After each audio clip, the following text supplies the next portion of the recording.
بسم الله الذي لا يضر مع اسمه شيء في الأرض ولا في السماء وهو السميع العليم. السلام عليكم ورحمة الله تعالى وبركاته. عدنا وبعد غياب طويل، نتمنى تكون عودة محمودة إن شاء الله. نتمنى أيضا أنكم مازال راكبين معايا في القطار ديال التغيير والتقرب من الله عز وجل. المحطة اللي وصلنا لها اليوم ما تختلفش على المحطات السابقة، فهي محطة مهمة في الدين ديالنا الإسلام، ألا وهي الإيمان. وقبل ما ننزلوا نكتشفوا هذه المحطة بغيت نفضوا الغبار على 3 ديال المفاهيم أساسية، وهما التوحيد، الإيمان والعقيدة. كما قال إمامنا ابن باز رحمه الله: التوحيد هو إفراد الله بالعبادة، بينما الإيمان أوسع من ذلك، حيث يتضمن الإيمان بأن الله وحده مستحق للعبادة وتصديقه في كل ما أخبر به. أما العقيدة تشمل التوحيد والإيمان بالله بأسمائه وصفاته وبكل ما أخبر به الرسول صلى الله عليه وسلم. فالعقيدة تتضمن كل ما يعتقده المسلم بقلبه حول توحيد الله والإيمان به، والإيمان بأنه الخالق الرازق، وبأن له الأسماء الحسنى والصفات العليا، وأنه وحده المستحق للعبادة، وبما شرعه من أوامر ونواهي. إلا تمعنا شوية في هذه المفاهيم غنلقاو باللي كاملين قراب لبعضياتهم، واللي أثار الانتباه ديالي أكثر هو واحد اللعيبة كتعاود فيهم ب3، ألا وهي الإيمان بشرع الله. وبما أن الله تعالى هو خالق هذا الكون بكل شيء اللي فيه من الصغيرة للكبيرة، فراه هو عارف شنو اللي مزيان وشنو اللي خايب. وإلا كنا كنآمنوا به حقا فراه ما كنظنش أننا غنعارضوه في شي حاجة. يعني اي حاجه كما كانت نهانا عليها ما خصناش نديروها، واي حاجه قال لنا نديروها غتجاوبوني في نفوسكم بقول خصنا نديروها، حيت هذا هو الجواب المنطقي. ولكن مع الاسف ماشي هادشي اللي كاين في الواقع.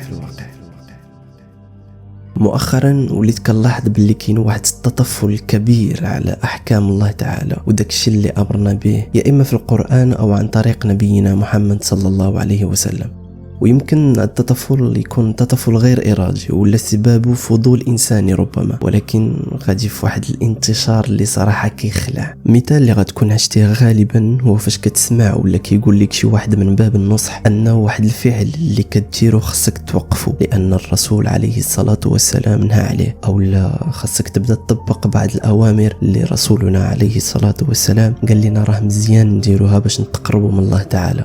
اول ردة الفعل ديالنا كتكون هي تساؤل: علاش نهى الرسول عليها؟ اولا كنقولوا لا راه الكونتكست ديال ديك الساعه ماشي هو ديال دابا، ونقدروا ندوزو بزاف ديال الوقت كنحاولوا نلقاو السبب علاش تفرضات، اولا بين قوسين الكونتكست، وفي الاخر يا اما ما يدركناش العمر باش نطبقوها ونتوفاو، اولا نقولوا بين قوسين مره اخرى ما اقتنعناش، لانه اللهم بارك عقلنا ما اقتنعش باش نفرضوا عليه الخالق ديالو. انا بالنسبه ليا ما بقيناش كنامنوا بالله، وانما بالكونتكست والاسباب، وكندبعوا غير داكشي اللي بغينا، يعني كندبعوا غير الهوى ديالنا. ولا قلنا لك كاع السبب وشرحنا لك الكونتكست وما قنعكش وما عجبكش، شنو زعما ما غاديش تطبق داكشي اللي امرك به الله تعالى اللي هو الرب ديالك حيت داكشي ما قنعكش؟ انا متاكد انه بدا كيوضح لك التناقض اكثر.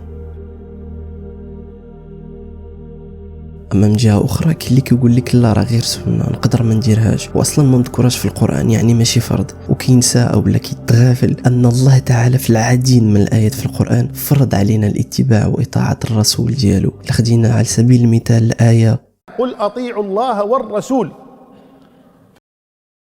قل اطيعوا الله والرسول فان تولوا فان الله لا يحب الكافرين. فبهذا كنطرحوا في واحد التناقض غريب صراحه. كتقول لي انني انا كنتبع غير داكشي اللي مفروض عليا في القران، وفي القران الله تعالى كيفرض عليك اطاعه الرسول صلى الله عليه وسلم. فبهذا كنبقاو تابعين غير داكشي اللي مسلكنا، وكما قلت قبل غير الهوى ديالنا، وكنظن ان هادو ماشي هما صفات المؤمن الحق.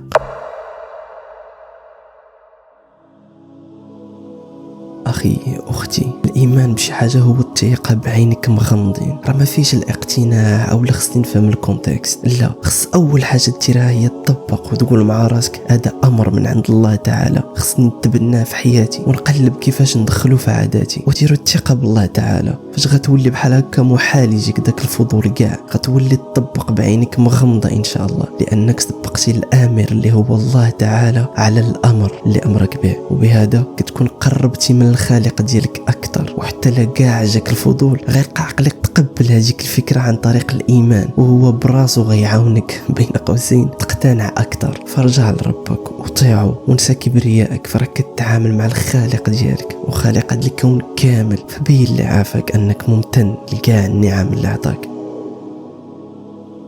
كان معكم خوكم، وما تنساوش في الحياه خاصك تكون تريكي.